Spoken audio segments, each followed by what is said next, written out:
आई का सम होती है, जहाँ पे सी जो है वो क्या है, कंजम्पशन फंक्शन है, और आई जो है वो क्या है, वो इन्वेस्टमेंट है। तो अभी हम जो बात करने जा रहे हैं वो बात करने जा रहे हैं कंजम्पशन फंक्शन क्या होता है, कंजम्पशन के रिगार्डिंग डीप से हम पढ़ने जा रहे हैं। देखिए क्या लिखा हुआ है, ये कह रहा है the amount of money spend by the people on the purchase of goods and services in order to satisfy their work directly called consumption expenditure. लोग अपनी फाइनल गुड्स एंड सर्विसेज पे जितने भी पैसे खर्च करते हैं अपनी नीड एंड वांट्स को सेटिस्फाई करने के लिए, तो भाई वो क्या कहलाता है, वो कहलाता है consumption expenditure. Consumption expenditure mainly depend upon income, कितना खर्चा करेंगे लोग, ये किस चीज़ के ऊपर डिपेंड करता है, ये इनकम के ऊपर डिपेंड करता है। भाई ज़्यादा इनकम होगी तो ज़्यादा कंजम्पशन एक्सपेंडिचर होता है, कम इनकम होगी तो कम जो है इनकम कंजम्पशन एक्सपेंडिचर होता है। It is directly related to the level of income. Higher the level of income, higher the level of consumption, lower the level of income, lower the level of consumption, it increase as income increase. तो भैया income के बीच में और consumption के बीच में कैसा relation है, income और कंजम्पशन के बीच में डायरेक्ट रिलेशन होता है, ठीक है। अच्छा, अब बेटा बहुत ही ज़्यादा ध्यान से ज़रा यहाँ पे आप एक बात को समझेंगे। यहाँ पे मैंने पहले ही आपको कल भी बताया था कि इस चैप्टर के अंदर इनकम को वाई से इंडिकेट करते हैं, ठीक है। पहले मेरी इनकम 0 है, लेकिन फिर भी मैं क्या कर रहा हूँ, आप देखेंगे फिर भी मैं जो है कंजम्पशन कर रहा हूँ 30 की। क्यों? क्योंकि जीवन जीने के लिए कंजम्पशन ज़रूरी है, भले ही इनकम उसकी परमिशन दे या ना दे। And it's called autonomous. Autonomous इसको कहते हैं, एंड इसको किससे डिनोट करते हैं, सी बार से। कैसे ये पॉसिबल है, प्रीवियस सेविंग्स होती हैं लोगों की, उससे पॉसिबल है, या भाई उधार वगैरह लो, जैसे भी करो, चोरी करो, डाका डालो, जो भी करो, कंजम्पशन तो ज़रूरी है। आय है या नहीं है, कंजम्पशन तो ज़रूरी है, कंजम्पशन करनी पड़ेगी। सी कभी भी 0 नहीं होता। अब बेटा यहाँ पे आप बहुत ही ज़्यादा ध्यान से सुनेंगे। अब मेरी इनकम 20 रुपये है, ठीक है। जब मेरी इनकम 20 रुपये है तो मैं कंजम्पशन कितने की कर रहा हूँ, 35 रुपये की कंजम्पशन कर रहा हूँ। अबे भाई जब मैं 20 रुपये कमा रहा हूँ तो 35 रुपये कैसे खर्च कर रहा हूँ, 15 रुपये कहाँ से फालतू आ रहे हैं। तो ये जो 15 रुपये फालतू आ रहे हैं ये बेटा आपके सेविंग्स से आ रहे हैं। भाई यहाँ पे 20 रुपये तो कमा रहा हूँ मैं, 35 रुपये खर्च कर रहा हूँ, तो 15 रुपये कैसे फालतू कैसे खर्च कर रहा हूँ, सेविंग से खर्च कर रहा हूँ। फिर मैं 40 रुपये कमा रहा हूँ, कितना खर्च कर रहा हूँ, फिर 40 रुपये खर्च कर रहा हूँ। अब की बार सारे ही खर्च कर दिए, ठीक है, 40 कमाए 40 ही खर्च कर दिए। यहाँ पे आप देखोगे इस लेवल पे होता क्या बेटा, जो हमारी इनकम होती है, वाई जो होता है, हमारी जो इनकम होती है, या तो वो बेटा कंज्यूम हो जाती है या वो सेव हो जाती है। केवल यही दोनों चीज़ें होती हैं, इसके अलावा और कुछ नहीं होता हमारी इनकम का, या तो कंज्यूम या सेव। तो यहाँ पे आप जब देखेंगे 0 पे 30 और 20 पे 35, तो यहाँ पे हम क्या कर रहे हैं, यहाँ पे हम जो है डिस सेविंग कर रहे हैं। डिस सेविंग का मतलब क्या होता है, डिस सेविंग का मतलब होता है कि जो सेविंग कर रखी थी उसका यूटिलाइजेशन कर रहे हैं। मतलब आपने अगर जो भी बैंकों में पैसे जमा कर रखे थे तो उसे यूज़ कर रहे हो, आप 20 कमा रहे हो 35 उड़ा रहे हो, 15 रुपये कहाँ से आए, सेविंग से आए। 0 कमा रहे हो 30 उड़ा रहे हो, कहाँ से आए, सेविंग से आए। तो डिस सेविंग का मतलब अपनी सेविंग्स को यूटिलाइजेशन करना। यहाँ पे आप देखोगे 40 कमा रहे हो, 40 ही जो है 40 कमा रहे हो, 40 ही कंज्यूम कर रहे हो, तो यहाँ पे जो सेविंग है वो क्या है, 0 है। क्योंकि मैंने बोला हमारी जो इनकम है वो या तो कंज्यूम हो जाती है या वो सेव हो जाती है। 40 आप कमा रहे हो, 40 ही कंज्यूम कर रहे हो, तो सेविंग कितनी होगी बेटा, सेविंग 0 होगी। अच्छा, अब यहाँ पे आप देखेंगे आपकी जो इनकम है वो 60 है, लेकिन अब क्या हुआ, अब आप केवल 45 ही कंज्यूम कर रहे हो, तो 15 रुपये कहाँ गए, 15 रुपये चले गए सेविंग में। 15 रुपये कहाँ चले गए, सेविंग में। फिर 80 कमा रहे हो तो 50, फिर 30 रुपये कहाँ चले गए, सेविंग में। 100 कमा रहे हो 55, फिर 15 रुपये कहाँ चले गए, सेविंग में।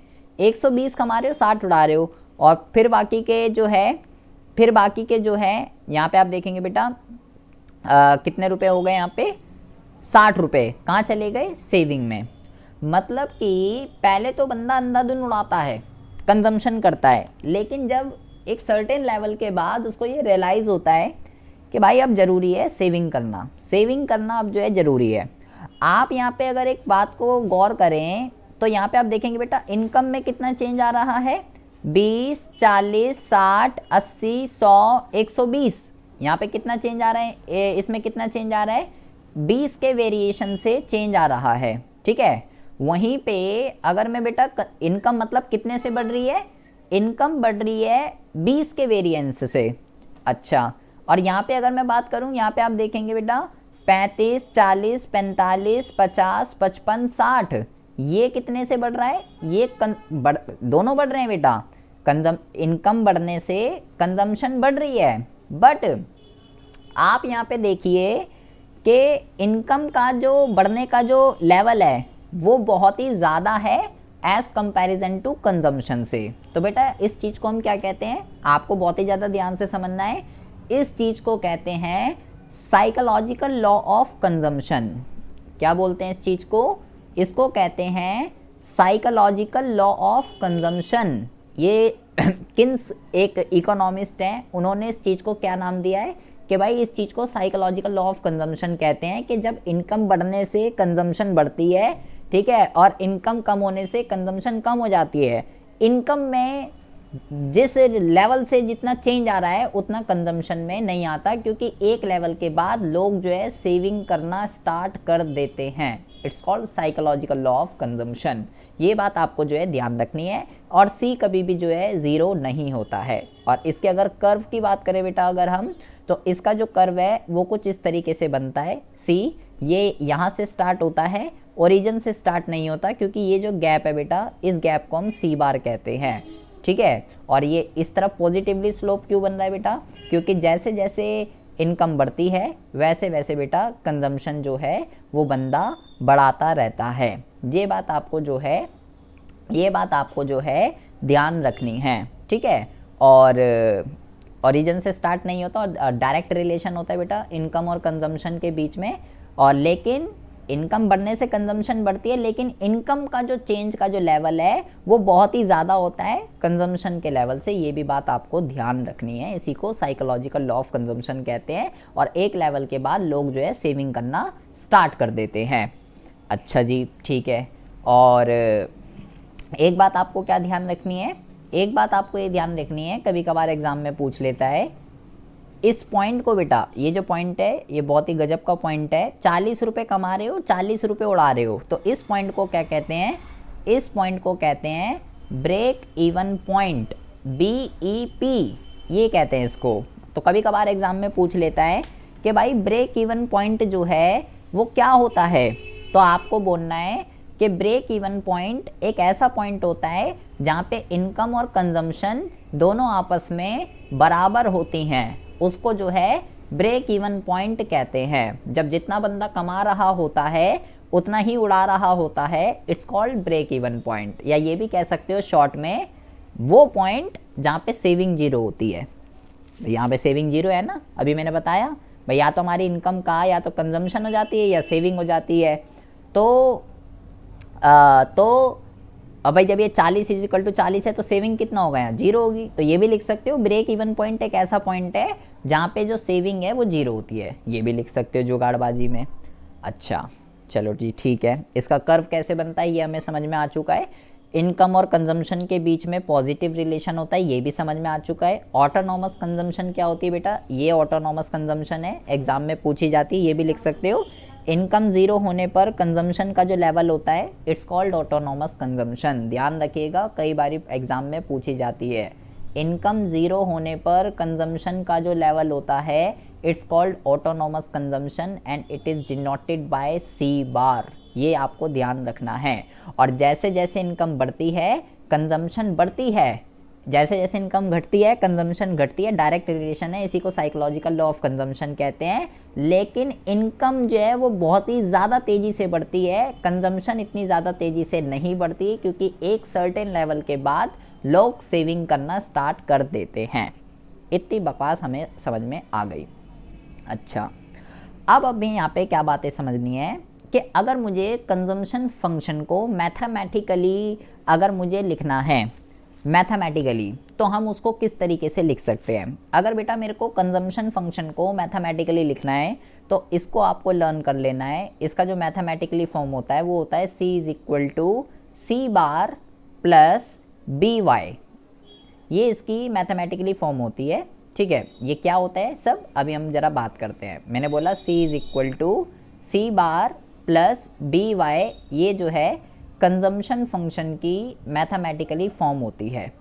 अच्छा, या एल्जेब्रिकली इसकी फॉर्म होती है। यहाँ पे सी बार क्या है, सी बार तो हम पढ़ चुके हैं भाई, सी बार जो है ऑटोनॉमस, जो है ऑटोनॉमस कंजम्पशन है। वाई मैं आपको बता चुका हूँ इस चैप्टर के अंदर इनकम होती है। ठीक है, और यहाँ पे ये बी जो होता है बेटा, बी आपको ये ध्यान रखना है, यहाँ पे ये जो बी है ये क्या होता है बेटा, यहाँ पे ये जो बी है ये होता है MPC। क्या होता है ये MPC, ये क्या होता है अभी हम आगे इसके ऊपर चर्चा करने वाले हैं। मार्जिनल प्रोपेंसिटी टू कंज्यूम, ये क्या होता है अभी आगे आएगा। तो अगर मुझे कंजम्पशन फंक्शन को एल्जेब्रिक फॉर्म में लिखना है तो बेटा मेरे को लिखना पड़ेगा C is equal to C bar plus B Y. इसके ऊपर बेटा न्यूमेरिकल क्वेश्चन कई बार एग्जाम में पूछे जाते हैं 2 से 3 मार्क्स के। तो किस टाइप के न्यूमेरिकल क्वेश्चन आते हैं पहले हम जरा उसके रिगार्डिंग हम बात करते हैं। अगर आपको वो बोले कंजम्पशन फाइंड करनी है या ऑटोनॉमस कंजम्पशन फाइंड करनी है तो बेटा हमें कंजम्पशन फंक्शन का एल्जेब्रिक फॉर्म पता होना चाहिए। आपको डेटा दे रखा होगा, यहाँ पे वैल्यू को पुट करना है, आंसर आपका आ जाएगा। बस अभी ये बी क्या होता है आपको ये ध्यान रखना है। इस चैप्टर के अंदर जो MPC है उसको बी अल्फ़ाबेट से इंडिकेट करते हैं। होता क्या है ये अभी हम आगे पढ़ते हैं। किस टाइप के न्यूमेरिकल क्वेश्चन आते हैं, बहुत ईजी होते हैं बेटा।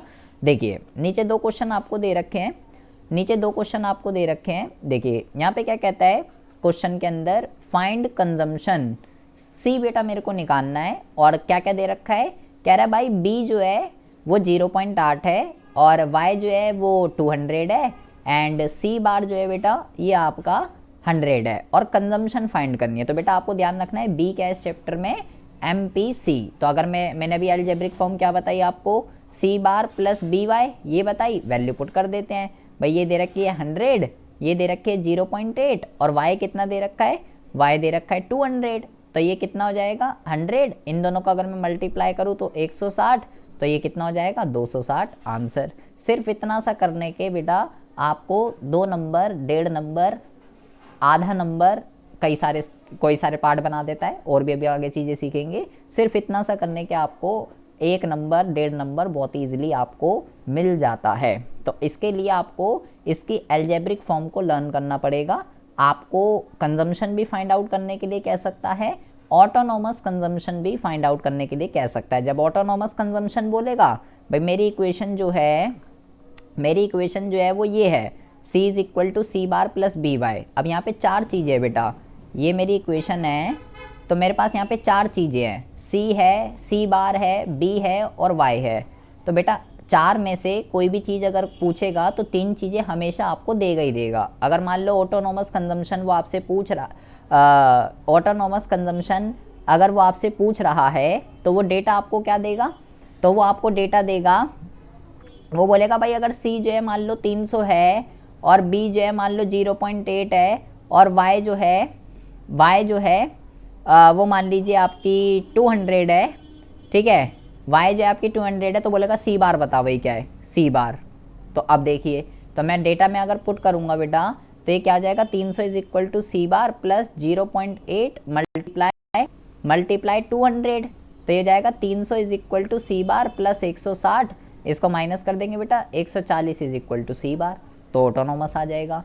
तो ए 4 में से कुछ भी गायब कर सकता है, बी भी पूछ सकता है, वाई भी पूछ सकता है, सी बार भी पूछ सकता है, कुछ भी पूछ सकता है, आपको 3 चीज़ें हमेशा मिलेंगी ही मिलेंगी। अच्छा एक और देखिए, यहाँ पे कहता है बेटा find C at the given level of income. Data दे रखा है, सी बार है, बी है और अलग अलग लेवल पे इनकम दे रखी है। एक बारी इनकम 0 लेनी है, एक बारी इनकम 100 लेनी है, एक बारी 200 लेनी है, एक बारी 300, एक बारी 400, एक बारी 500, तो अलग अलग लेनी है बेटा।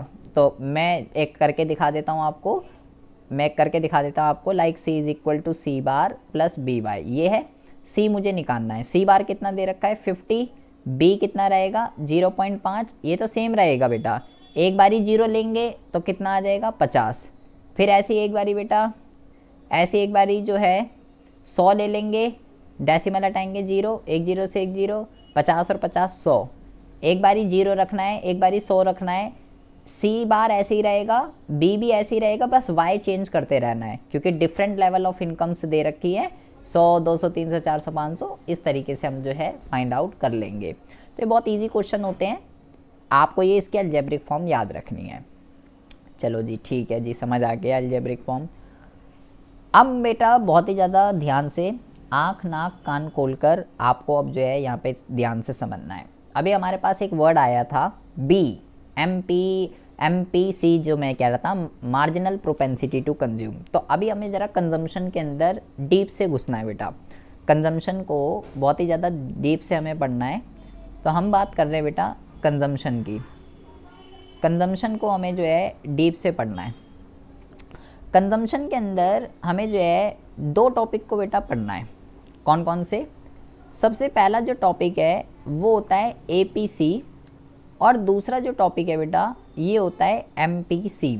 ठीक है, APC का जो फॉर्मूला होता है ये होता है C/Y और MPC का जो फॉर्मूला होता है ये होता है ΔC/ΔY।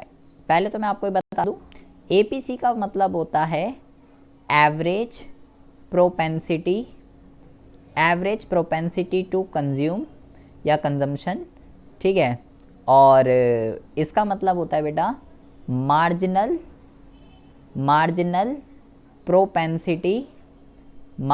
Propensity to consume. अब ये दोनों वर्ड क्या हैं देखिए, पहले तो मुझे ये पता चलना चाहिए प्रोपेंसिटी टू कंज्यूम का मतलब क्या होता है। यहाँ पे एक वर्ड यूज़ हो रहा है propensity to consume. Propensity to consume का मतलब क्या है?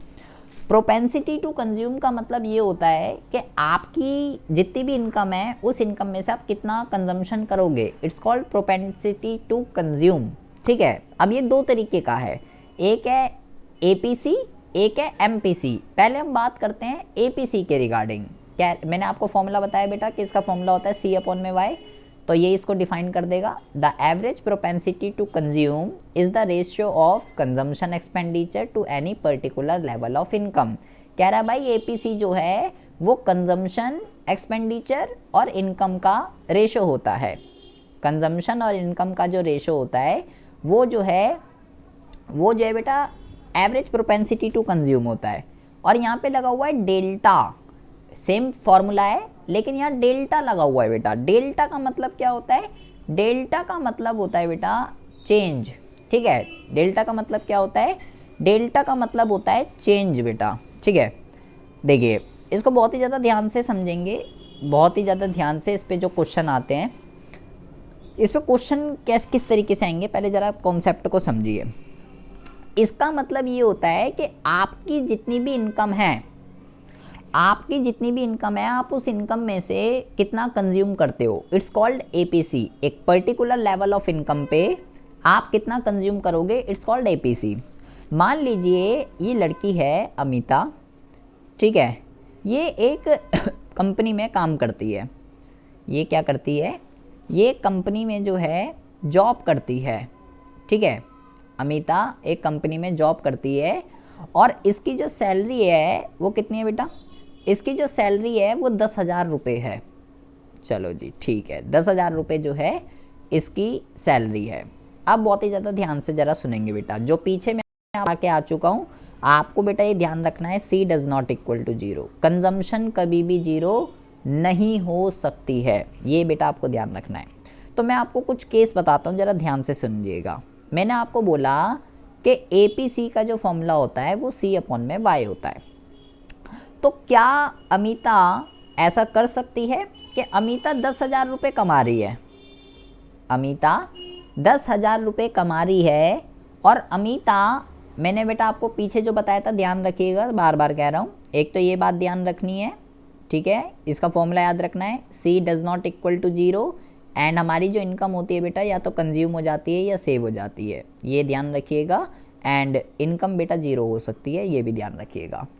अच्छा, तो अमिता 10,000 रुपये कमा रही है, तो आप मुझे बताइए रुद्र, क्या ये चीज़ पॉसिबल है कि अमिता 10,000 रुपये कमा रही है और 10 के 10,000 रुपये कंज्यूम कर दे, 1 रुपया भी सेव ना करे? क्या ये चीज़ पॉसिबल है? सारे उड़ा दे पैसे, सेव ही ना करे, ऐसा हो सकता है जी? नहीं हो सकता ऐसा? नहीं हो। अमिता, क्या आप ऐसा कर सकती हो कि अभी आप 10,000 रुपये कमा रहे हो, एक भी सेविंग नहीं हो पा रही है, जितना कमा रहे हो उतना उड़ा रहे हो? क्या पॉसिबल है अमिता ऐसा? बताइए, ऐसा हो सकता है रियल लाइफ में? अगर 10,000 रुपये कमा रहे हो और 10,000 रुपये ही जो है उड़ा दो? अच्छा, नहीं हो सकता बेटा, सारा ध्यान यहीं पे रखेंगे। अभी मैंने यहाँ पे आपको क्या सिखाया था बेटा? यहाँ पे मैंने क्या पढ़ाया आपको? यहाँ 40 रुपये कमा रहे थे, 40 रुपये उड़ा रहे थे, यहाँ कैसे हो रहा था फिर? सेविंग जीरो हो रही थी यहाँ पे। बेटा, इंसान बिना सेविंग के रह सकता है, लेकिन बिना कंजम्पशन के नहीं रह सकता। सेविंग जीरो हो सकती है भैया। हाँ, अभी तो बताया मैंने, इस कॉल्ड ब्रेक इवन पॉइंट। कौन सा होता है ब्रेक इवन पॉइंट? जब y और c जब दोनों आपस में बराबर होते हैं, ये ब्रेक इवन पॉइंट होता है। अभी तो पढ़ाया था बेटा मैंने आपको। तो भाई ऐसा हो सकता है बंदा 10,000 रुपये कमा रहा हो और 10 के 10,000 रुपये उड़ा रहा हो, सेविंग ना कर रहा हो। मैं तो सेविंग नहीं करता, 10,000 रुपये कमा रहा हूँ, 10,000 रुपये उड़ा रहा हूँ। पॉसिबल है बेटा। APC जो है, APC की जो वैल्यू है वो 1 हो सकती है बेटा, पॉसिबल है। पॉसिबल क्यों नहीं पॉसिबल है भाई? सेविंग जीरो हो सकती है, कोई दिक्कत थोड़ी आ रही, बंदा बिना सेविंग के रह सकता है। अच्छा, क्या ऐसा पॉसिबल है? बहुत ही ज़्यादा ध्यान से सुनिएगा। क्या ऐसा पॉसिबल है कि अमिता 10,000 रुपये कमा रही है और 20,000 रुपये उड़ा रही है? रुद्र, 10,000 रुपये कमा रही है लेकिन 10,000 रुपये इनकम है इसकी, और ये 20,000 उड़ा रही है। ऐसा हो सकता है? नहीं, ऐसा नहीं हो सकता। अमिता, क्या ऐसा हो सकता है कि आप 10,000 रुपये कमा रहे हो और 20,000 रुपये उड़ा सकते हो? बताइए ज़रा, क्या ऐसा हो सकता है? 10 कमा के 20 उड़ाओ। 10 कमा रहे हो और 20 उड़ा रहे हो, बताइए ऐसा हो सकता है या नहीं? दिमाग लगाइए और मुझे बताइए क्या ऐसा हो सकता है या नहीं। बेटा ऐसा भी हो सकता है। अभी मैंने यहाँ क्या पढ़ाया? ये कि हम क्या पढ़ रहे थे यहाँ पे बेटा? आप 20 रुपये कमा रहे थे, 35 रुपये उड़ा रहे थे, 15 रुपये कहाँ से आ रहे थे? कैसे हुआ ये? कैसे हुआ ये? 20 रुपये कमा रहे हो और 35 रुपये उड़ा रहे हो, 15 रुपये कहाँ से आए थे? सेविंग का यूज़ कर लोगे आप अपनी, तो पॉसिबल तो है। पॉसिबल तो है, कोई दिक्कत थोड़ी ना आ रही है, पॉसिबल है। तो भाई ऐसा हो सकता है। ये कितना हो जाएगा? ये चीज़ पॉसिबल है। इसका आंसर कितना आएगा? 2। मतलब APC जो है ग्रेटर देन 1 भी जो है बेटा हो सकता है। पॉसिबल है बेटा। यहाँ से निष्कर्ष क्या निकला बेटा? कि सेविंग जो है वो जीरो हो सकती है। सेविंग जीरो हो सकती है। और मोस्ट इम्पॉर्टेंट चीज़ जो आपको समझनी है, कंजम्पशन इनकम से ज़्यादा हो सकती है। कंजम्पशन इनकम से ज़्यादा हो सकती है। It's possible. हम अपनी सेविंग का यूज़ कर सकते हैं ना बेटा। हमने जो पुरानी बैंकों में सेविंग कर रखी है उसका यूज़ कर लेंगे। कहाँ दिक्कत आ रही है भाई? 10,000 कमा रहे हैं, 20,000 उड़ा रहे हैं, तो कहाँ से आ रहे हैं पैसे? सेविंग का यूज़ कर लेंगे, कोई दिक्कत नहीं है। अच्छा, क्या ऐसा पॉसिबल है कि ये 10,000 रुपये कमा रही है, 10,000 रुपये कमा रही है और जो है 5,000 कंज्यूम कर रही है और 5,000 सेव कर रही है? ये पॉसिबल है रुद्र? इसकी इनकम 10,000 है, आधी उड़ा रही है, आधी सेव कर रही है। अमिता कह रही है हाँ जी ये तो पॉसिबल है। बताइए ऐसा पॉसिबल है? चलो आप 10,000 रुपये कमा रहे हो, 5,000 उड़ा रहे हो, 5,000 सेव कर रहे हो, ऐसा हो सकता है? अरे भाई इतनी सोचने की कोई बात नहीं है, ऐसा हो सकता है भाई, क्या दिक्कत? अब तो अच्छी बात है ना। अब तो पहले तो पूरी उड़ा रहे थे, अब आधी सेव कर रहे हो, अब थोड़ा वो जान गए। हाँ जी ठीक है। अब आप जो है कि भाई पैसा सेव करना ज़रूरी है, तो APC की जो वैल्यू है वो लेस देन 1 भी हो सकती है। पॉसिबल। अच्छा जी ठीक है, ये चीज़ भी पॉसिबल है। तो बेटा APC की वैल्यू 1 भी हो सकती है, 1 से बड़ी भी हो सकती है, 1 से छोटी भी हो सकती है। और समझिए, क्या ऐसा पॉसिबल है कि आप 10,000 रुपये कमा रहे हो अमिता, लेकिन कंजम्पशन ना करो, सारी सेव कर लो। आप कह रहे हो मैं कंजम्पशन नहीं करूँगी, सारा पैसा सेव करूँगी और फिर जो है शॉपिंग करके आऊँगी, ज़िंदगी के मज़े लूँगी, कंजम्पशन नहीं कर रहे। रुद्र क्या पॉसिबल है ऐसा? नहीं, ये तो कह रही है नहीं ऐसा नहीं, मैं शॉपिंग करने नहीं जाऊँगी। बताइए रुद्र, ऐसा हो सकता है? ये 10,000 रुपये कमा रही है और ये कह रही है कंजम्पशन नहीं कर रही, सारा पैसा सेव कर रही है, क्या ऐसा पॉसिबल है? नहीं, ऐसा पॉसिबल नहीं है। मतलब कि ये जो है नॉट पॉसिबल, ये चीज़ बेटा पॉसिबल नहीं है। क्यों नॉट पॉसिबल? क्यों? मैंने अभी आपको बताया बेटा कि C does not equal to zero, consumption कभी जीरो नहीं हो सकती। सेविंग जीरो हो सकती है, कंजम्पशन जीरो नहीं हो सकती। इट मीन्स APC जो है does not equal to zero. APC कभी भी बेटा, APC जो है कभी भी जीरो नहीं हो सकता है। मतलब कि जैसे कि ये मेरी नंबर लाइन जो होती है, मान लीजिए ये जीरो है बेटा और ये 1 है, ये 2 है, या -1 होता है या -2 होता है, तो इसकी जो वैल्यू है ना बेटा, APC की जो वैल्यू है वो कहाँ से कहाँ लाई करेगी? बहुत ही ज़्यादा ध्यान से सुनेंगे, इनकी वैल्यू कहाँ से कहाँ लाई करेगी। APC की जो वैल्यू है बेटा वो जीरो नहीं होगी, चाहे 0.1 हो जाए, 0.1 से लेकर आगे बढ़ेगी बेटा। 1 हो सकती है, 2 हो सकती है, 3 हो सकती है, 4 हो सकती है, 1 हो सकती है, 0.1, 0.2, 0.3 ये होगी बेटा, इससे पीछे नहीं जाएगी। जीरो नहीं हो सकती, इधर नहीं आएगी बेटा, इधर आएगी, इधर यहाँ वैल्यू लाई करती है APC की, इस तरफ राइट साइड। 0.1 से जीरो कभी भी नहीं होगी, भले ही 0.1 हो, कंजम्पशन तो होगी ही होगी, चाहे 0.1 ही क्यों ना हो। चलिए जी ठीक है, इतनी बात समझ में आ गई कि जी 1 भी हो सकती है, 1 से बड़ी भी हो सकती है, 1 से छोटी भी हो सकती है, लेकिन ज़ीरो नहीं होएगी। चलो कोई बात नहीं। अब हम बात करते हैं, ये था बेटा एक सर्टेन लेवल ऑफ, एक पर्टिकुलर लेवल ऑफ इनकम पे या एक सर्टेन लेवल ऑफ इनकम पे आप कितनी कंजम्पशन कर रहे हो। It's called APC, average propensity to consume. अब हम बात करते हैं मार्जिनल प्रोपेंसिटी टू कंज्यूम की। MPC जो है ये बेटा क्या होता है? मैंने बोला इसका फॉर्मूला होता है डेल्टा C अपॉन में delta Y। And what is delta?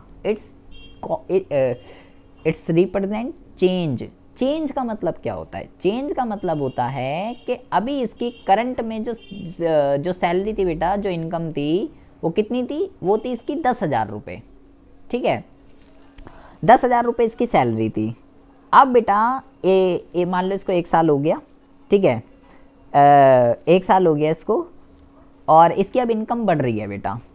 अभी जो इसकी इनकम है वो 10,000 है और अब इसकी इनकम जो है वो 13,000 रुपये होने वाली है। 13,000 इनकम कितनी है इसकी? Y1, Y0 कितनी थी? 10,000 और अब कितनी है?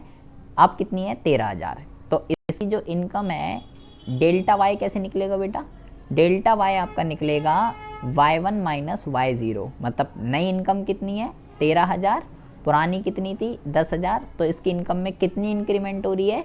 इसकी इंक्रीमेंट जो इसकी इनकम के अंदर जो इंक्रीमेंट हो रही है वो हो रही है बेटा 3,000 रुपये।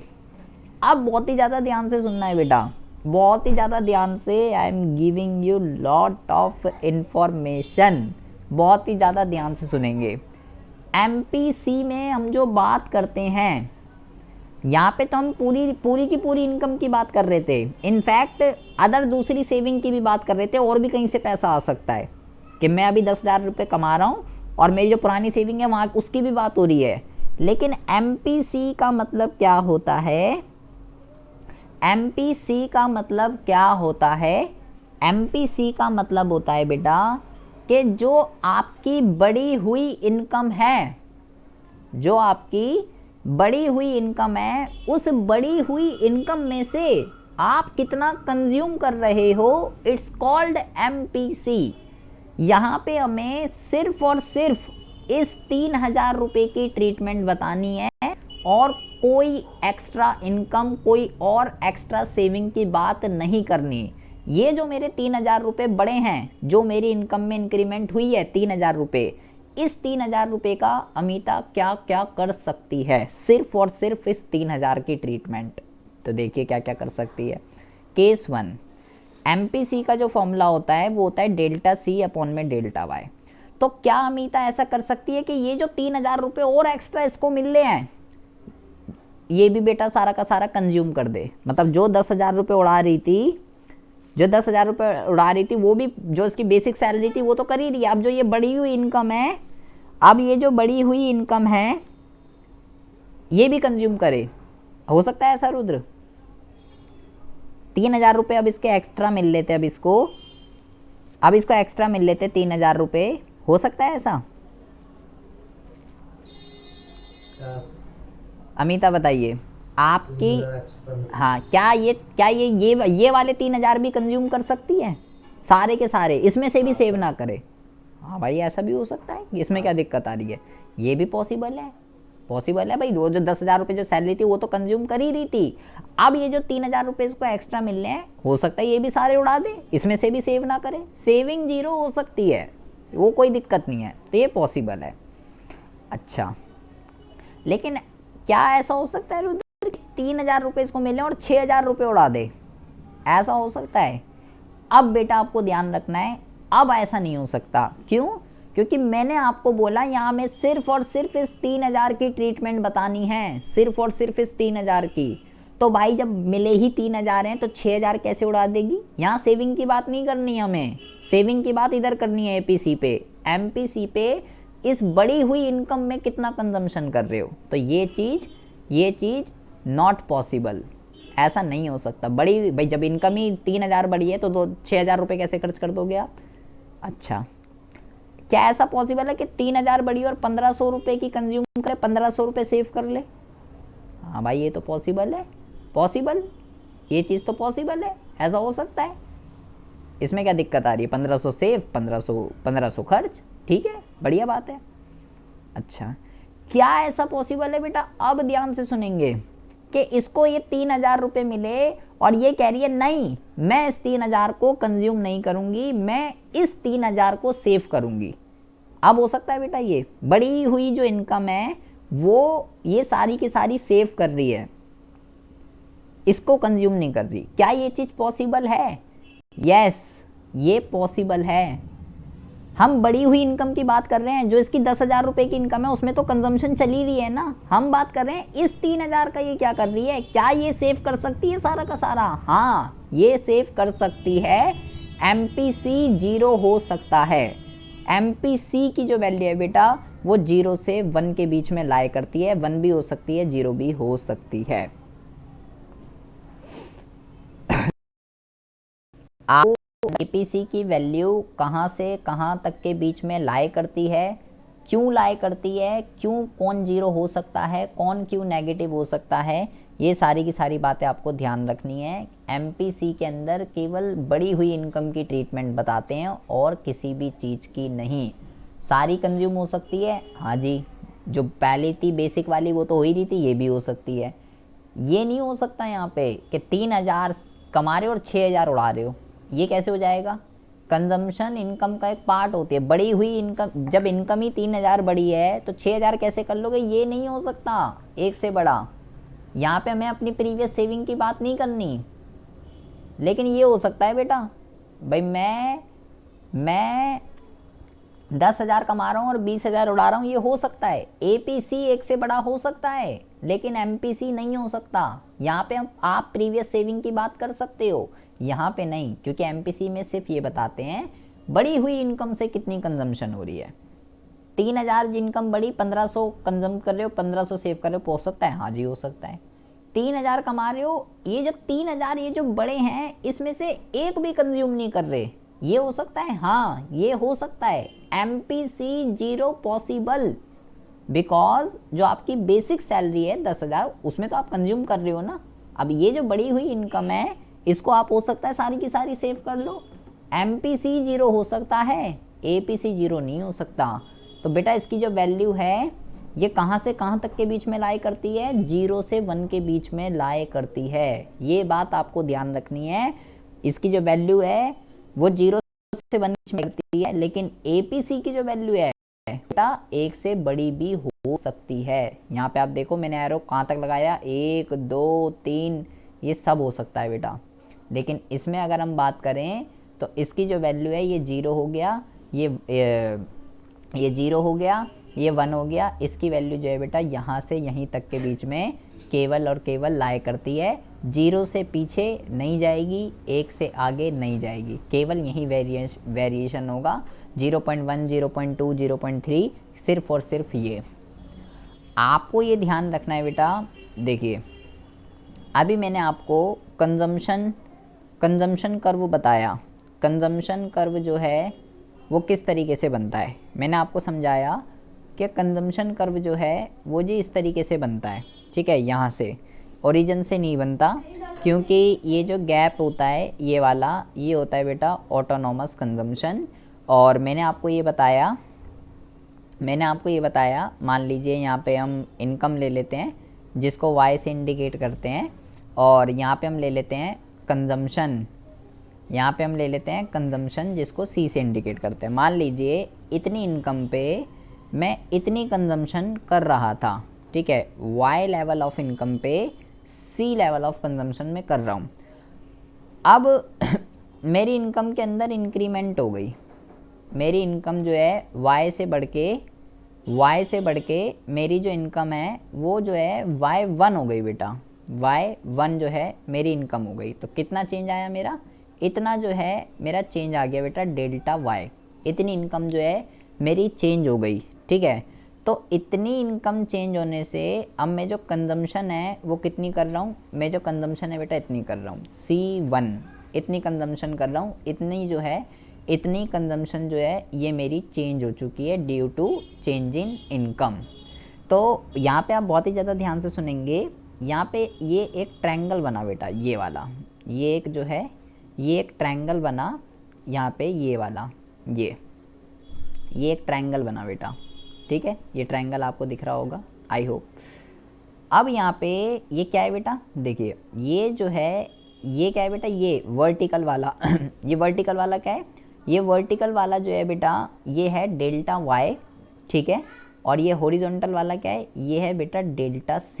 ये जो ट्रायंगल है, ये c जो कर्व है कितना उठेगा ये इसके ऊपर डिपेंड करता है, ज़्यादा उठेगा कम उठेगा, मतलब ऐसा बनेगा, ऐसा बनेगा, ऐसा बनेगा, ज़्यादा फ्लैटर बनेगा या ज़्यादा स्लीपर बनेगा, ये किस चीज़ के ऊपर डिपेंड करता है, डेल्टा y और डेल्टा c पे।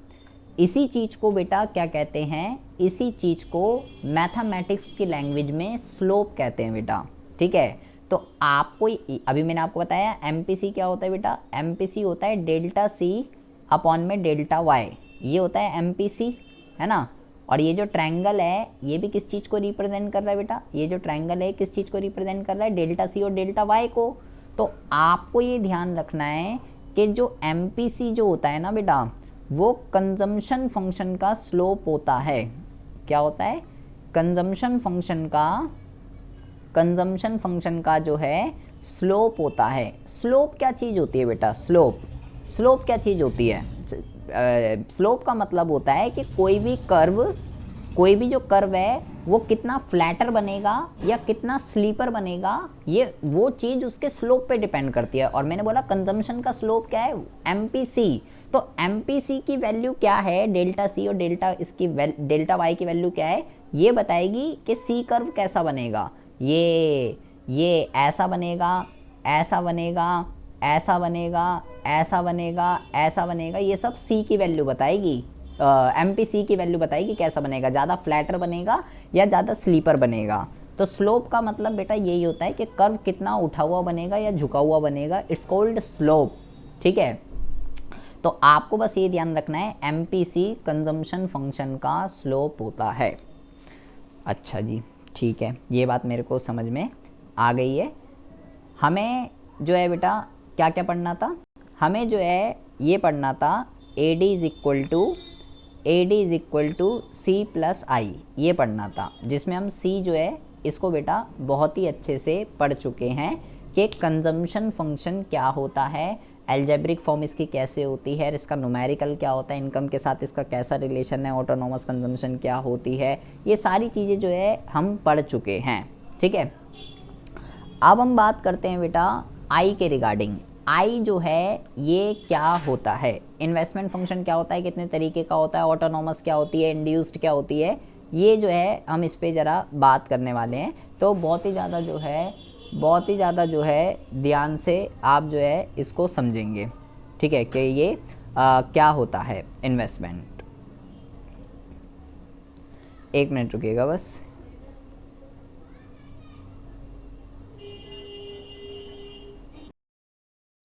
हमने जो है सी के रिगार्डिंग, हाँ सी के रिगार्डिंग हमने बहुत ही अच्छे से पढ़ लिया है। अब हमें सिर्फ आई के रिगार्डिंग पढ़ना है, इन्वेस्टमेंट फंक्शन। तो सी हो जाएगा, आई हो जाएगा, एग्रीगेट डिमांड हमारा जो है कम्प्लीटली कवर हो जाएगा बेटा। अब हम बात करते हैं इन्वेस्टमेंट फंक्शन जो है वो क्या होता है। देखो कंजम्पशन फंक्शन की अगर हम बात करें, कंजम्पशन फंक्शन क्या है बेटा, अगर डेफिनेशन पूछ ले वो कंजम्पशन फंक्शन की, तो कंजम्पशन फंक्शन जो है वो फंक्शनल रिलेशनशिप है किसका, इनकम का और कंजम्पशन का, ठीक है। क्या है कंजम्पशन फंक्शन को बेटा किस तरीके से लिखते हैं, कंजम्पशन फंक्शन को जो है कुछ इस तरीके से लिखते हैं कि C is equal to function of y। इस तरीके से जो है कंजम्पशन फंक्शन को लिखते हैं कि आपकी जो कंजम्पशन है वो किसके ऊपर डिपेंड करती है, किसका फंक्शन है, इनकम का है बेटा। तो consumption is a function of income. इसी तरीके से इन्वेस्टमेंट जो है वो भी बेटा इनकम का ही जो है क्या होती है, फंक्शन होती है। अच्छा, अब ये दो तरीके के होते हैं, इन्वेस्टमेंट दो तरीके की होती है, एक होती है ऑटोनॉमस और एक होती है इंड्यूस्ड इन्वेस्टमेंट। बहुत ही ज़्यादा ध्यान से सुनेंगे, एग्जाम में कई बारी बेटा इसके ऊपर डिफरेंस पूछा जाता है, ऑटोनॉमस इन्वेस्टमेंट और इंड्यूस्ड इन्वेस्टमेंट में डिफरेंस बताइए। ऑटोनॉमस इन्वेस्टमेंट का मतलब क्या होता है, it is an investment expenditure incurred by the government. सबसे पहली बात तो आप ये समझिए, क्या लिखा हुआ है यहाँ पे लिखा हुआ है इनकर्ड बाय द गवर्नमेंट। सबसे पहली बात तो ऑटोनॉमस इन्वेस्टमेंट कौन करता है, सरकार करती है, ना कि कोई प्राइवेट सेक्टर। सबसे पहली बात तो with a view of promoting the level of aggregate demand when aggregate demand falls short of aggregate supply, the government intend for push up the level of aggregate demand by way of autonomous investment। ये क्या कह गया बेटा, ये कह रहा है, देखिए बहुत ही ज़्यादा ध्यान से समझेंगे, ये कह रहा है, अभी जब हम आगे वाला चैप्टर पढ़ेंगे, एक इकोनॉमी के अंदर इक्विलिब्रियम जो है वो बेटा वहाँ पे डिसाइड होता है जब एग्रीगेट डिमांड और एग्रीगेट सप्लाई जब आपस में बराबर हो जाते हैं, तो इकोनॉमी के अंदर वहाँ पर जो है बेटा इक्विलिब्रियम इस्टेब्लिश हो जाता है, संतुलन आ जाता है बेटा। लेकिन दो तरीके की सिचुएशन यहाँ पे क्रिएट होती हैं, ऐसा भी तो हो सकता है कि एग्रीगेट डिमांड कम रह जाए एग्रीगेट सप्लाई से, और ऐसा भी हो सकता है एग्रीगेट डिमांड जो है वो ज़्यादा हो जाए एग्रीगेट सप्लाई से। तो वो कह रहा है अगर एग्रीगेट डिमांड कम रह जाती है एग्रीगेट सप्लाई से, तो अगर ये दोनों सिचुएशन हो जाती है तो इन दोनों सिचुएशन को हमें वापस यहाँ पे लाना पड़ता है। तो क्या कह रहा है, अगर ये वाली सिचुएशन है, डिमांड कम है और सप्लाई ज़्यादा है, तो इस सिचुएशन को ठीक करने के लिए, इस वाली सिचुएशन को ठीक करने के लिए सरकार क्या करती है, ऑटोनॉमस इन्वेस्टमेंट करती है बेटा। ऑटोनॉमस इन्वेस्टमेंट कुछ भी हो सकती है, लाइक एक नई इंडस्ट्री लगा दी, ठीक है, जिससे लोगों को काम धंधा मिले, इनकम के अंदर इंक्रीमेंट हो, और जो है इनकम जब लोगों को होएगी तो भाई फिर लोग डिमांड करेंगे। ये जो इन्वेस्टमेंट होती है ऑटोनॉमस, सबसे पहली बात तो कौन करता है, सरकार करती है बेटा, ठीक है। और दूसरा, ये जो इन्वेस्टमेंट होती है ये प्रॉफिट मोटिव के लिए नहीं होती है, ये इन्वेस्टमेंट प्रॉफिट मोटिव के लिए नहीं होती है, प्रॉफिट अर्न करने के ऑब्जेक्ट से नहीं खुली। मान लीजिए सरकार ने स्कूल खुलवा दिया सरकारी, या हॉस्पिटल खुलवा दिया सरकारी, कि कैसे भी करके लोगों को उसके जब बनेगा बेटा तो लेबर हायर होगी, ठीक है, फिर लेबर हायर होगी तो उनको इनकम होएगी तो वो डिमांड करेंगे। तो ऑटोनॉमस इन्वेस्टमेंट प्रॉफिट मोटिव के लिए नहीं की जाती, सरकार इसको करती है। और बेसिकली कब करी जाती है, सरकार के द्वारा जब एग्रीगेट डिमांड कम रह जाती है एग्रीगेट सप्लाई से, तो एग्रीगेट डिमांड को बढ़ाने के लिए, ताकि ये दोनों इक्वल हो जाएं, तो सरकार ऑटोनॉमस इन्वेस्टमेंट करती है। क्योंकि ये बेटा लेवल ऑफ इनकम से फ्री रहती है, इनकम बढ़ने पे या इनकम घटने पे ये जो है बढ़ती या घटती नहीं है, ये फिक्स रहती है, इसलिए इसका जो कर्व है वो कुछ इस तरीके का बनता है, आई इस तरीके का, ठीक है। अच्छा, दूसरी जो होती है वो होती है इंड्यूस्ड इन्वेस्टमेंट। इंड्यूस्ड इन्वेस्टमेंट कौन करता है? all higher level of income consumption expenditures tends to increase consumption expenditure or the increased level of demand rise expected profitability of the producer who accordingly are induced to make greater investment। कहने का मतलब क्या है बेटा, autonomous investment जो है वो सरकार करती है और इंड्यूस्ड इन्वेस्टमेंट जो है प्राइवेट सेक्टर करता है, क्योंकि ये जो इन्वेस्टमेंट होती है ये प्रॉफिट मोटिव के लिए की जाती है। और ऐसा बेसिकली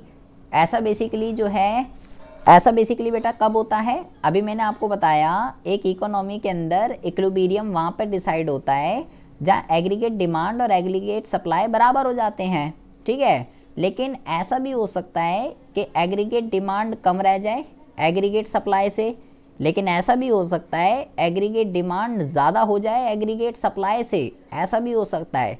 अगर एग्रीगेट डिमांड ज़्यादा है एग्रीगेट डिमांड कम है एग्रीगेट सप्लाई से, तो इस सिचुएशन को सरकार ठीक करती है किससे? ऑटोनॉमस इन्वेस्टमेंट से, क्योंकि डिमांड को बढ़ाना है तो सरकार को ये जिम्मा लेना पड़ेगा, मुझे कुछ ऐसा करना पड़ेगा कि कैसे भी करके डिमांड बढ़े, तो सरकार करती है। सरकार को इससे फ़ायदा होगा या नहीं होगा वो मैटर नहीं करता। इकोनॉमी के अंदर डिमांड कम है, डिमांड को पुश करना है, डिमांड को बढ़ाना है, तो वो किसी भी तरीके की एक ऐसी इन्वेस्टमेंट करेगी जिससे वो चाहे प्रॉफिट और लॉस हो कोई मैटर नहीं करता, डिमांड बढ़नी चाहिए। अगर ये वाली सिचुएशन है डिमांड ज़्यादा है सप्लाई कम है, तो बेटा ऐसी सिचुएशन में मार्केट के अंदर लोग प्रोडक्ट खरीदना चाहते हैं, लोग डिमांड कर रहे हैं उस प्रोडक्ट की, लेकिन प्रोडक्ट मार्केट के अंदर अवेलेबल नहीं है, तो ऐसी सिचुएशन में सप्लायर इन्वेस्ट करते हैं तो ताकि प्रॉफिट हो सके, क्योंकि लोग तो खरीदना चाहते हैं, सप्लाई नहीं है उस चीज़ की। तो अगर ये वाली कंडीशन होती है तो इस कंडीशन को प्राइवेट सेक्टर जो है वो दूर कर देता है। कैसे? इंड्यूस्ड इन्वेस्टमेंट करके। इंड्यूस्ड इन्वेस्टमेंट करके इस प्रॉब्लम का हल निकाला जा सकता है। इस प्रॉब्लम का हल प्राइवेट वाला कर देता है और इस प्रॉब्लम का हल पब्लिक वाला कर देता है, यानी कि गवर्नमेंट। ये जो होता है सरकार करती है नॉट फॉर प्रॉफिट मेकिंग, और ये जो होता है बेटा ये प्रॉफिट मेकिंग के लिए करी जाती है। जैसे जैसे इनकम बढ़ती है वैसे वैसे ये भी बढ़ती रहती है, इसलिए इसका जो कर्व है बेटा वो कुछ इस तरीके का बनता है, आई इस तरीके का, कि जैसे जैसे इनकम बढ़ेगी वैसे वैसे ये इन्वेस्टमेंट जो है ये भी बढ़ती रहती है। ये जो है बेटा इस तरीके से कर्व बनता है। जबकि ऑटोनॉमस वाला कैसे बनता है बेटा? ऑटोनॉमस वाला जो है वो बनता है हमारा कुछ इस तरीके से जो है वो हमारा कर्व बनता है, ठीक है। अच्छा, ये बेटा बहुत ही ज़्यादा ध्यान से आपको सुनना है, इम्पॉर्टेंट है बेटा एग्ज़ाम के पॉइंट ऑफ व्यू से, ठीक है। चलो जी ठीक है, इतनी बात हमें समझ में आ गई है कि ऑटोनॉमस क्या होती है, कौन करता है, कब करता है और इसका कर्व कैसे बनता है। इंड्यूस्ड क्या है, कौन करता है, कब करता है और इसका कर्व कैसे बनता है, कौन सी प्रॉफिट कमाने के लिए और कौन सी प्रॉफिट कमाने के लिए नहीं है। अब बेटा एक बहुत ही ज़्यादा ध्यान से आपको यहाँ पे एक बात ज़रा समझनी है। यहाँ पे मैंने आपको कल ये पढ़ाया कि एग्रीगेट डिमांड जो है वो सम होता है बेटा C plus I plus G और प्लस X माइनस M, इसका सम होता है। C plus I plus G plus X minus M, इसका सम होता है, ठीक है। फिर मैंने आपको ये भी पढ़ाया कि अभी हमारे सिलेबस में ये नहीं है, अभी हमारे सिलेबस के अंदर ये नहीं है। अभी हमारे सिलेबस के अंदर क्या है? अभी हमारे सिलेबस के अंदर केवल ये है C प्लस I, ये है बेटा हमारे सिलेबस के अंदर, ठीक है। अच्छा, C प्लस I है।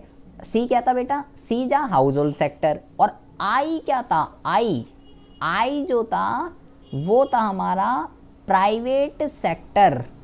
क्या था? Private sector. मैंने बोला ये कौन करता है बेटा? ये करता है गवर्नमेंट सेक्टर, ठीक है। और ये कौन करता है? ये हमारा करता है बेटा प्राइवेट सेक्टर। है ना, ये प्राइवेट सेक्टर करता है क्योंकि ये प्रॉफिट के लिए होती है, ये प्रॉफिट के लिए नहीं होती, गवर्नमेंट वाली होती है। मैंने आपको ये पढ़ाया कि हमें ये जो आई है ये कौन सी आई पढ़नी है, हमने जो पढ़नी है बेटा ऑटोनोमस पढ़नी है या इंड्यूस पढ़नी है। मैंने आपको ये बोला कि हमने कल भी कर्व बनाया था, हमें पढ़नी है ऑटोनोमस वाली, ये वाली आपको पढ़नी है, ये आई जो है बेटा हमें फिक्स वाली पढ़नी है जो लेवल से फिक्स रहेगी। अब आप कहोगे जी सर ऐसे कैसे हो जाएगा जी, भाई जब यहाँ पे प्राइवेट सेक्टर की बात हो रही है, अभी तो हम सरकार की बात कर ही नहीं रहे, अभी तो सिलेबस में सरकार है ही नहीं, तो ऑटोनोमस तो सरकार करेगी।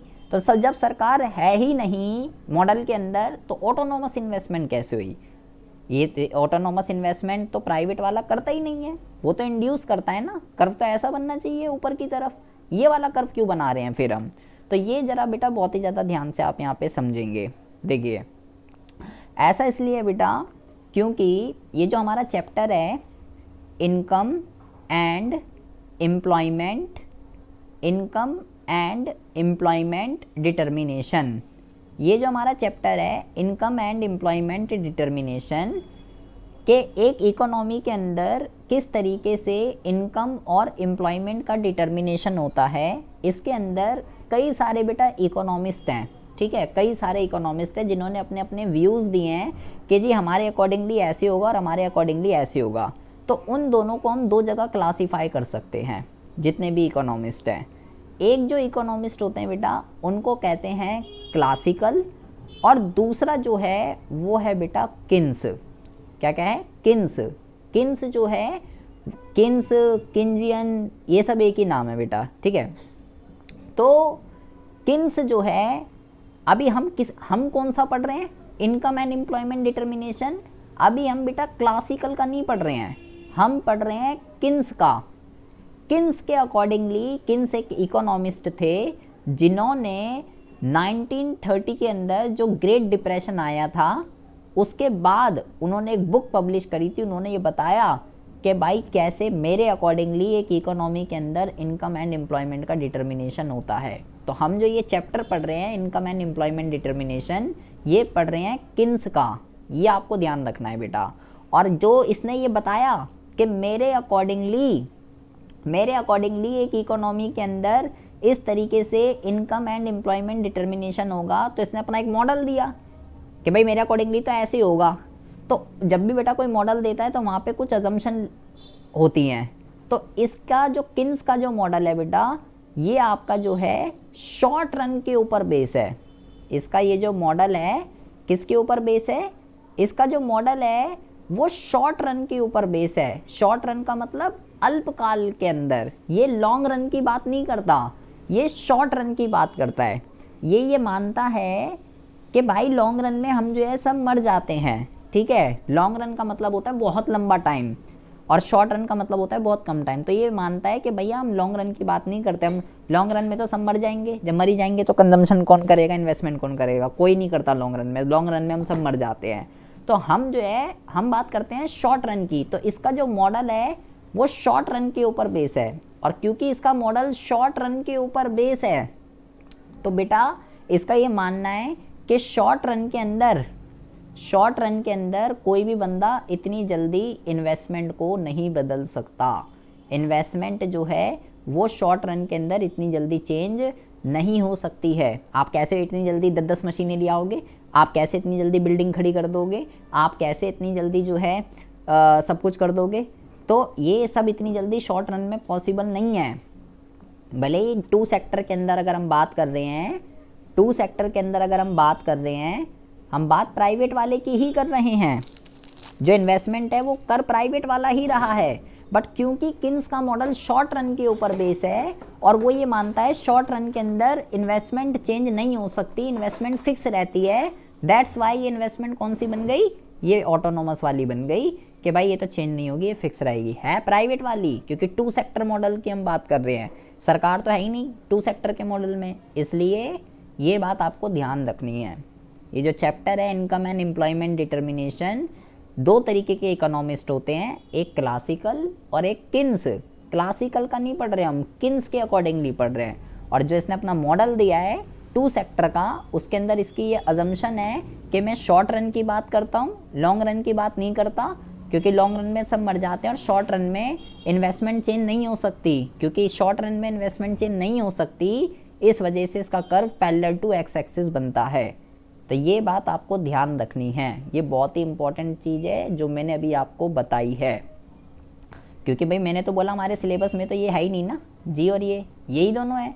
और मैंने बोला जी ऑटोनोमस तो गवर्नमेंट करती है और ये प्राइवेट करता है, तो आपका क्वेश्चन होना चाहिए तो फिर तो कर भाई ऐसा बनना चाहिए था ना, ये ऐसा क्यों बना, ये ऐसा इसलिए बना है इस वजह से बेटा, ये चीज़ आपको जो है ध्यान रखनी है। चलो जी ठीक है, इतनी बकवास हमको समझ में आ गई है, 2 मिनट की बकवास को और ध्यान से समझना है। अब ठीक है, इन्वेस्टमेंट फंक्शन क्या होता है, ऑटोनोमस क्या होती है, इंड्यूस क्या होता है, ये हमको समझ में आ चुका है। ये बेटा एग्जाम में आता है, बार बार बोल रहा हूँ, दोनों के ऊपर डिफरेंस कई बार पूछा जाता है, ऑटोनोमस और इंड्यूस पे 3 नंबर का। अब जो है कल भी मैंने आपको पढ़ाया, नहीं बस 1 मिनट रुक जाइए थोड़ा सा, कल भी बेटा मैंने आपको बताया कि इन्वेस्टमेंट प्राइवेट वाला ज़्यादा करेगा या कम करेगा, ये किस चीज़ के ऊपर डिपेंड करता है, मार्जिनल एफिशिएंसी ऑफ इन्वेस्टमेंट पे या मार्जिनल एफिशिएंसी ऑफ कैपिटल। ये क्या होती है, कल भी मैंने आपको बताया था, marginal efficiency of investment is defined as expected rate of interest of an additional unit of capital goods. आप जहाँ पे भी एक्स्ट्रा इन्वेस्टमेंट करने वाले हो, उस एक्स्ट्रा इन्वेस्टमेंट से आपको कितनी एक्सपेक्टेड रेट ऑफ रिटर्न मिलने वाली है, उसको हम क्या कहते हैं, marginal efficiency of investment. In general the rate of investment and the demand of investment are inversely related. Higher rate of interest on investment for investment will be lesser and vice versa. जितना investment का rate of return ज़्यादा होगा, उतनी demand of investment जो है क्या होगी बेटा, कम होएगी, जितना कम होगा उतनी ज़्यादा होगी। इसलिए इसका जो कर्व है मार्जिनल एफिशिएंसी ऑफ इन्वेस्टमेंट का इन्वर्सरी है, तो इसलिए बेटा इसका कर्व कुछ इस तरीके से जो है बनता है। तो आप इन्वेस्टमेंट करेंगे या नहीं करेंगे, ये rate of interest, marginal efficiency, इन सब चीज़ों के ऊपर जो है डिपेंड करता है। ये बात आपको जो है बेटा ध्यान रखनी है। तो हमने जो है सी को पढ़ दिया बहुत ही अच्छे से, आई को पढ़ दिया बहुत ही अच्छे से, और अब एग्रीगेट डिमांड क्या है, एग्रीगेट डिमांड जो है वो बेटा सी और आई इन दोनों का क्या है, इन दोनों का जो है सम होती है, ठीक है। तो हमने सी का कर्व पढ़ा, अभी सी का कर्व कैसे बनता है, सी का जो कर्व है ये बनता है बेटा आपका इस तरीके से, सी का। आई का कैसे बनता है, आई का बनता है इस तरीके से। तो एग्रीगेट डिमांड का किस तरीके से बनेगा, एग्रीगेट डिमांड का जो कर्व है वो बनेगा आपका बेटा इस तरीके से, इन दोनों कर्वों को जोड़ना है तो ये आपका इस तरीके से बनेगा ए डी या ए ई दोनों एक ही चीज़ होते हैं। ये कौन सा है, ये बेटा आपका 2 सेक्टर मॉडल के अंदर है। अच्छा बस 5 मिनट और रुक जाइए, बस देखिए मैंने आपको जो है बेटा, आपको इसमें कुछ फॉर्मूले लर्न करने हैं जो बहुत ही ज़्यादा इम्पोर्टेंट है। देखिए मैंने आपको सबसे पहले ये बताया कि जो हमारी इनकम होती है ना, या तो वो कंज्यूम हो जाती है या वो सेव हो जाती है। तो इनकम का जो फॉर्मूला होता है वाई का, ये होता है C+S। बिल्कुल सिमिलरली डेल्टा वाई का जो भी फॉर्मूला होगा वो होगा बेटा डेल्टा C और डेल्टा S, ये आपको ध्यान रखना है, ठीक है। तीसरा मैंने आपको क्या बताया, तीसरा मैंने, चलो ये अभी तो मैंने वो नहीं पढ़ा ना, ये 2 फॉर्मूले आपको जो है कल मैं आपको ये सारे लिखवाऊंगा, अभी तो हमने वो नहीं पढ़ा, ये रहने दो। बस इतनी बात आपको जो है, इतनी बात आपको ध्यान रखनी है। अब आपका एग्रीगेट डिमांड जो है ये आपका पूरा का पूरा हो चुका है।